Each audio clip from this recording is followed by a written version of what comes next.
Good morning, fellow Guyanese.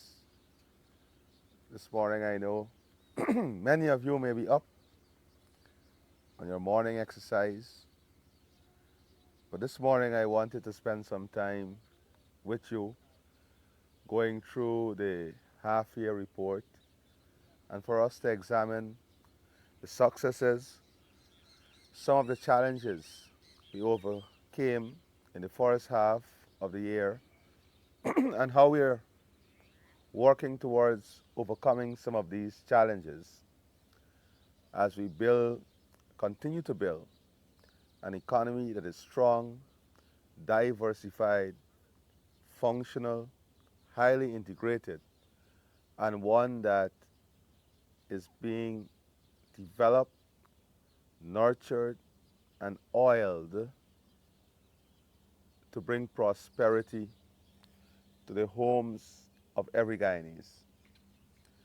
When you look at the overall figures, you will see the dynamism of the economy reflected.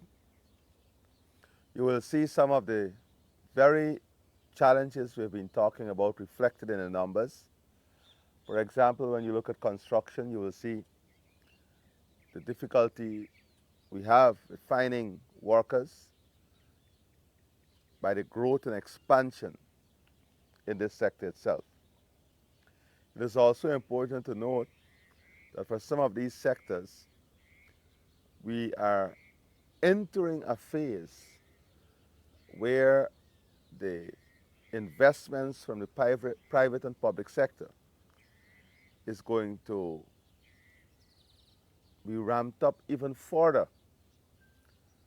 So that by itself would not only add an impetus to this expansion, but will require further policy initiatives to support the projected growth and development. So in the first half of this year, the overall real GDP of our country grew by an estimated 49.7% in the first half of 2024. The non-oil economy. So, whilst the overall economy grew by 49.7%, what is very interesting for us and what is good for the country is the consecutive double-digit growth in the non-oil economy. And this is not accidental. This is as a result of the policy initiatives, the plans and programs of the central government, the investment in other areas, and of course, of the dynamism of our private sector, the growth of our private sector, the expansion of our private sector. And that expansion is created because of the confidence in our economy. Make no mistake, there were some challenges in the first half of the year, and we will look at some of these challenges this morning also. For example, in the agriculture, fishing, and forestry sector, whilst we had tremendous growth in the rice industry grew by an estimated 17.9% in the first half of the year. And this growth is as a direct result of the impetus we have placed in the industry, the investment in drainage and irrigation, and we are hoping that with the investment in the new farm to market roads and the expanded drainage and irrigation system, with new acreage of land coming on stream, the production will be further increased in the coming year, in 2025. We must also note the challenge that in some areas,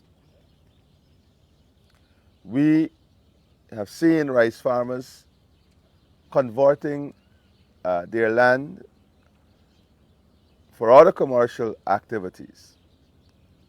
So that is why it's important that our agricultural land and access to new agricultural land is part of this development shift, this development plan that we are working on.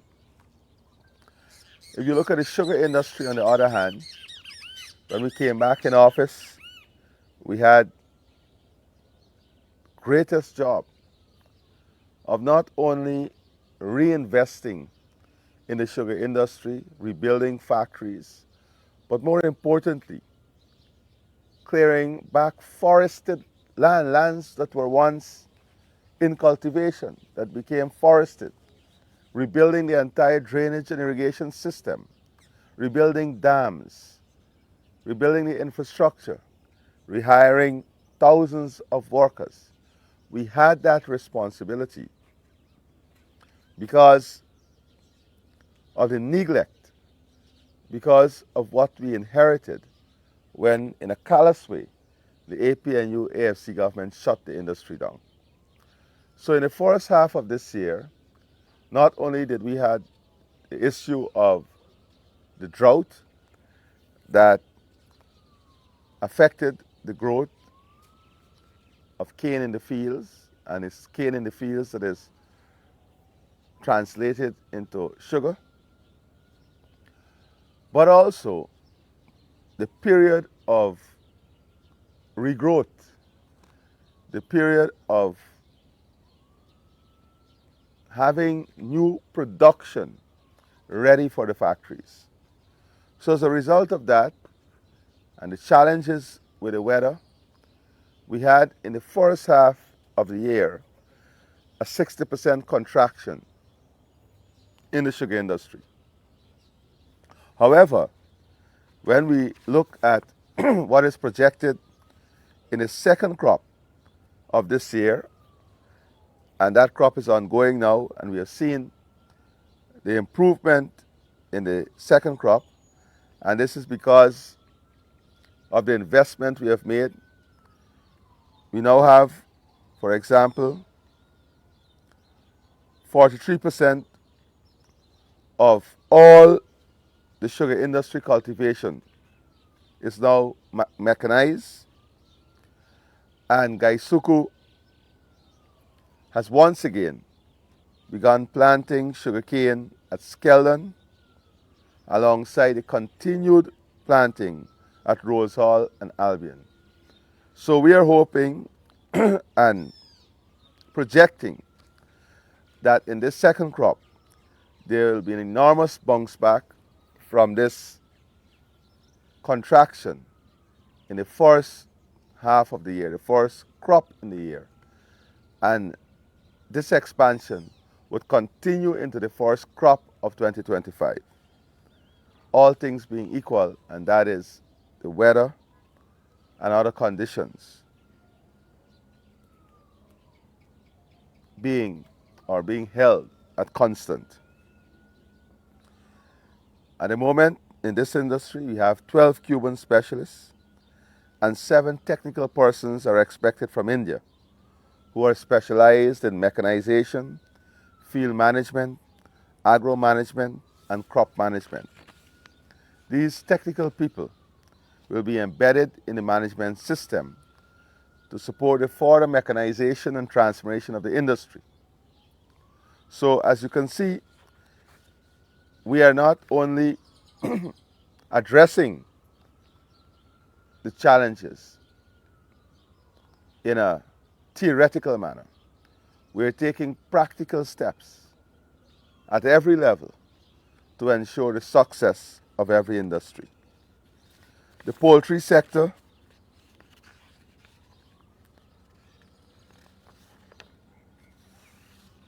or if you look at the livestock sector in general, had major impact as a result of global challenges. One, a shortfall in hatching egg production globally has affected our poultry sector. We had new diseases that we had to deal with, challenges of new diseases globally that the local poultry industry is still dealing with, that led to high mortality rates, that led to uh, more spoilage of eggs, and of course, the transportation and logistics issues surrounding hatching eggs. So, when you look at the livestock industry, we are also taking concrete steps. The local poultry producers are in their third generation of revitalization and reinvestment. What do I mean by this? The large poultry investors and farms in the country are now investing in technology. They're investing in new modernized tunnel houses to reduce mortality, increase production, especially given the fact that the consumption of poultry, that the demand for poultry is growing at an exponential rate. So a number of systems are in place to improve the performance of the livestock industry in the second half of the year. And some of these include recently 94,000 hatching eggs were produced right here in Guyana. As you're aware, we have set ourselves a 3-year time frame to invest in the backward and forward linkages within the poultry industry, within the livestock industry generally, but within the poultry industry. And part of that investment is for us to initially become self-sufficient in hatching egg production and then moving to become a regional producer of hatching eggs. And this is millions of eggs that is required on a monthly basis. So government will continue to work aggressively to further increase production. Also, to improve the poultry production, GLDA, in collaboration with the Poultry Producers Association, introduced tunnel pens, and some of these pens that the poultry producers are investing in are pens that can rear 45 to 60,000 birds in a highly mechanized, complex, modernized system that reduces mortality, gives greater safeguard against diseases, and ultimately would increase productivity and competitiveness. We've also supported many small poultry farmers so that they can also benefit and be part of the production process. The other crop subsector is estimated to have grown by 8.8% in the first half of the year, with a now revised growth projection of 12.7% for the entire year. The forestry sector is estimated to have grown by 13.2% in the first half, and growth is expected to remain unchanged for the remainder of the year. Now, this growth in the forestry sector is not accidental. As you may recall, when we came back into office, the forestry sector was practically dead. All the private operators were on their knees The Forestry Commission accounts were in red. They did not even have money to pay their staff. Today, the forestry sector is once again vibrant. Community forestry associations and organizations are once more revitalizing themselves, expanding, reinvesting, retooling, and the small forestry operators, medium and large size operators, are also working aggressively in this. The fishing industry is also estimated to have expanded by 27.7% in the first half of this year. 27.7% in the first half of this year. And as you know, we are going to continue to see greater expansion in this industry, not only because of the swamp shrimp project that we're doing in Region 6, that is now expanded to Region 5, but also the marine cage program, the aquaculture projects, the prawns production that we have launched in Region 5.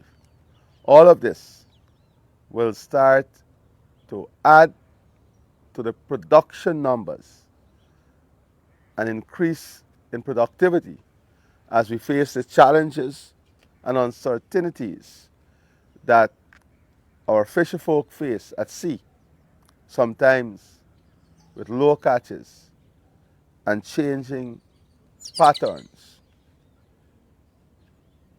within the fishing grounds that they apply. In the extractive sector, mining and quarrying sector is estimated to have grown by 64.3% in the first half of the year, driven by growth in the petroleum and other mining industry. But when you look at quarrying, in the second half of this year, we anticipate a number of new quarries to commence operation. So we see the remainder of this year and 2025 as important years in the quarrying sector, as the years last, well, out of COVID, the last 2 years, 2 to 3 years, the project conceptualization stage, the studies and pre-production work for a number of quarries would have been completed, and those quarries are now going to come into operation. The bauxite industry has some challenges in the first half of the year, which contracted by 20%. However, with the largest producer expecting to improve output in the second half, the outlook for the sector is very positive for the remainder of the year, with growth now projected at 41.3% for the full year. The gold industry also had a contraction of 10.3% in the first half of 2024. Given the challenges faced in the first half of the year, which include the drought, lack of water, many of the miners could not have worked, the challenges in their mining area, and of course also, as you know, we launched a specific initiative targeting the illegal sale of gold and non-decoration. And as a result of a combination of measures, we have seen improvement in the last 6 weeks. So, given the performance in the first half of the year, the sector is now projected to grow by 2.1% this year. As I said, a number of steps have been taken to improve the performance of the gold industry. Government has distributed 200 additional mining blocks to miners in Madhya, Region 8, following a similar exercise in Region 7 where 150 blocks were allocated to small miners. Additionally, government has allocated property holdings to about 100 Guyanese miners in the Troy Resources area. Recall that earlier this year also, government signed an agreement with Reunion Gold, with production expected to be over 200,000 ounces annually once they start producing in 2027. Furthermore, as we embark on more structured long-term planning, more deliberate planning for the sector, the government of Guyana, through the Ministry of Natural Resources, has partnered with US-based Global Venture Consulting Inc. to conduct a comprehensive mineral mapping study of Guyana's resources. This study, which focuses both on gold and non-traditional minerals, uh, will give us a better understanding of our natural assets as we plan a comprehensive strategy in how we sustainably develop and target our natural assets in a diversification and expansion of our economy. The petroleum sector grew by 67.1%, with 113.5 million barrels of oil produced in the first 6 months of this year. The industry is now expected to grow by 56.4% for the entire year. The other mining and quarrying, which comprise sandstone, diamond, manganese, is estimated to have grown by 45.5% in the first half of the year, driven by greater activity in the construction sector. This industry is now projected to grow by 24.7% in 2024. The manufacturing sector is estimated to have grown by 27.5%, and this is as a result of the policy initiatives, the incentivizing of manufacturing, agro-processing, and the type of policies that have created an enabling environment for greater investment. And now that more of these facilities are completing, now that more of the expansion is completing itself, we're now seeing the results. So the manufacturing sector is estimated to have grown by 27.5% in the first half of the year, largely driven by increases in other manufacturing. The sector is now and rice manufacturing. The sector is now projected to grow by 14.5% this year. The services sector is estimated to have expanded by 7.3%, driven largely by growth in the financial and insurance activities and professional, scientific, and technical services. Importantly, the construction sector is estimated to have grown by 43.7% in the first half of 2024. The growth in the construction sector is as a result of government investment, private sector investment, and the support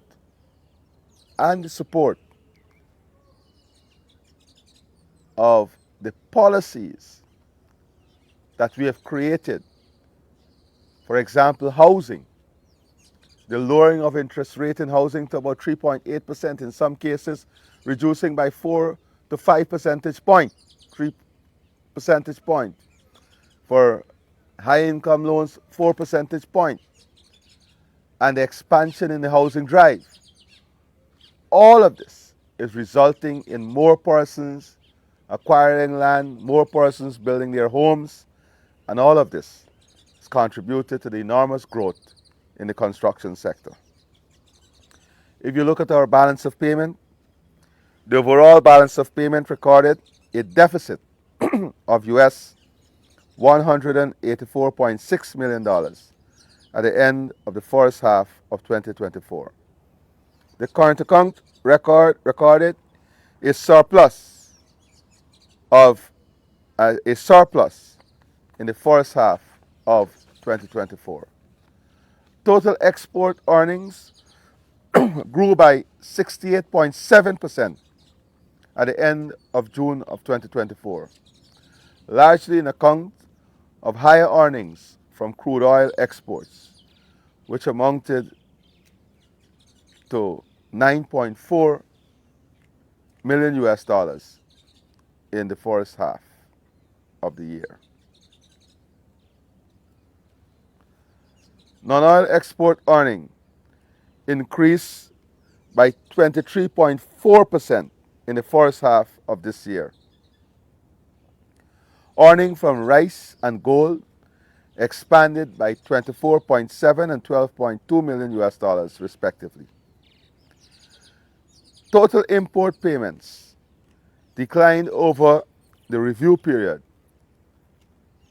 substantially, largely attributed to the reduction in the importation of capital goods, as during this period no new FPSO was imported. The capital account registered a deficit in the first half of the year.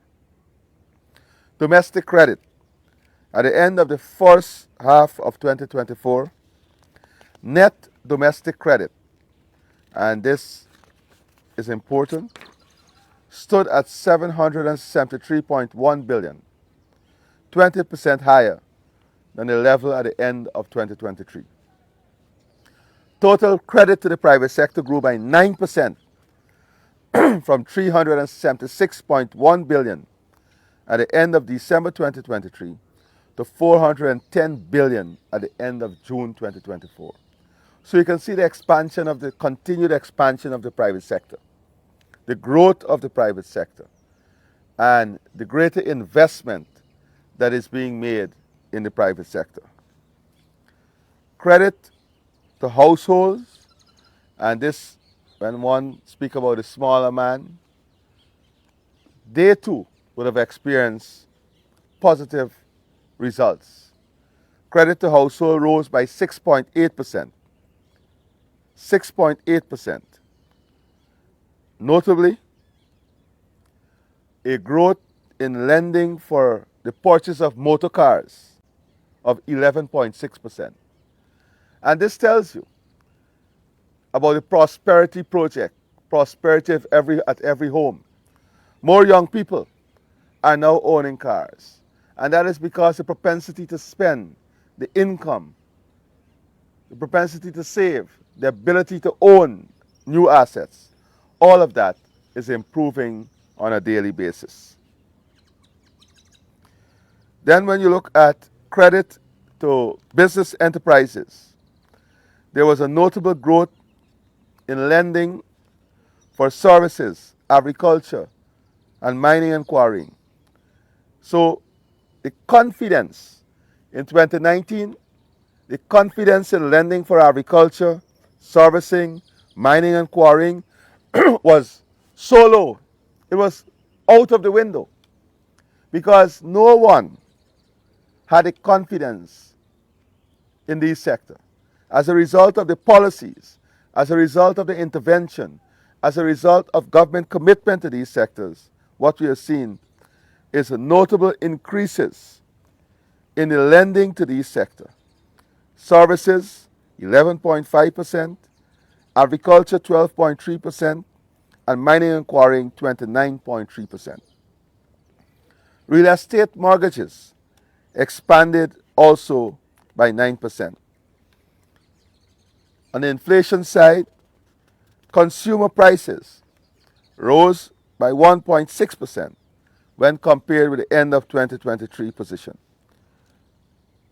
Now, we know that much of this was as a result of the weather,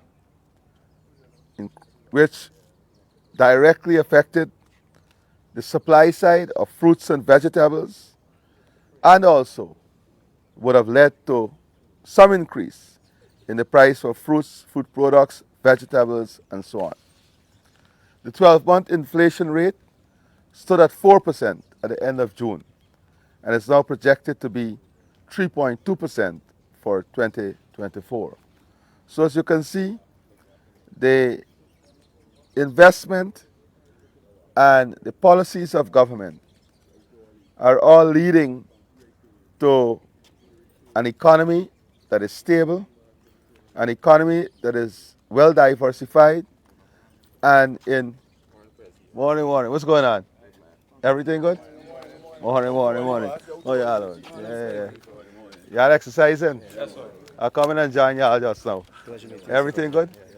As soon as I finish here, I come and join y'all. Morning, Chief. Good, good, good. All right, all right. Good morning, morning.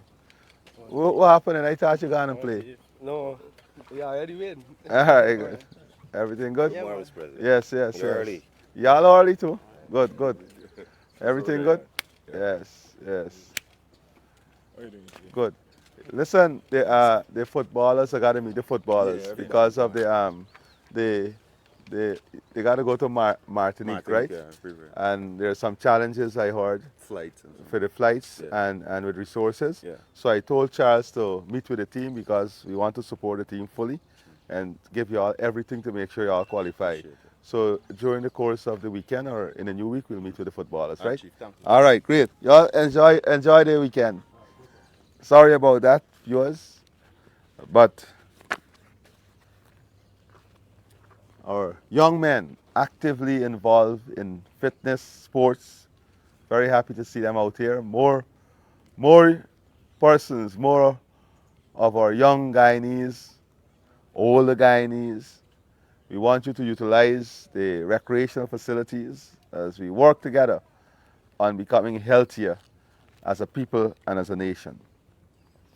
When we look at the financial sector development, also, the non-financial public sector and all the other indicators of a healthy government, a healthy economy, a country that is on the rise, a country in which prosperity is being built every day, we see the full signs that the policy matrix, the investment framework, the programs and plans and projects of the government of Guyana are aligning themselves, and in that alignment are bringing tremendous benefits, are opening up tremendous opportunities, and are creating a platform for an economy that will be well diversified,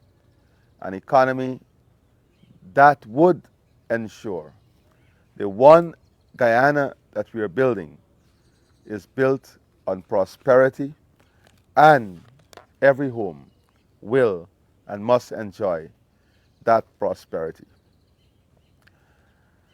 I want to also take this opportunity to address a key issue in all my outreaches and in the outreaches of Cabinet, the Minister of Finance, the Vice President, who I spoke to at 1 this morning. One of the challenges we have is addressing the NIS issue. And as you know, in the last budget, we made provisions for persons who may not have reached the contribution to have a one-off payment. We are now examining different approaches in which, to the benefit of the contributors, within a range, we can see whether we can have a scalable program so that if they ended their career at 740, 700 contribution, that in a scalable way, we can address this. So right now, we are applying our minds to this. We are applying the technical expertise to this so that we can evaluate impact and make a determination.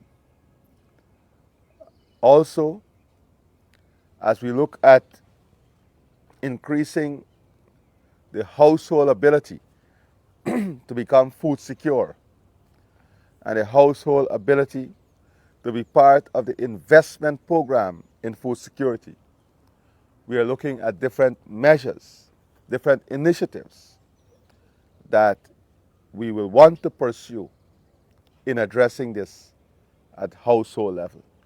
So the work continues, hard work, tireless work.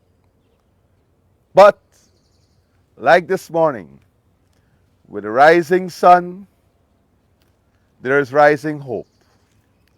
Like with the rising sun, our country is rising. Like with the beauty and freshness of the rising sun every morning, it brings renewed hope, renewed aspiration, renewed sense of purpose, and invigorates us with renewed commitment in building the type of country in which the unification of our people, the unification of our ideas, and the building of society in which together we enjoy the beauty of our country with every day, with every rising sun. And as we celebrate every day and every rising sun, we must do so in love for each other and in unity with each other. I thank you and God bless you.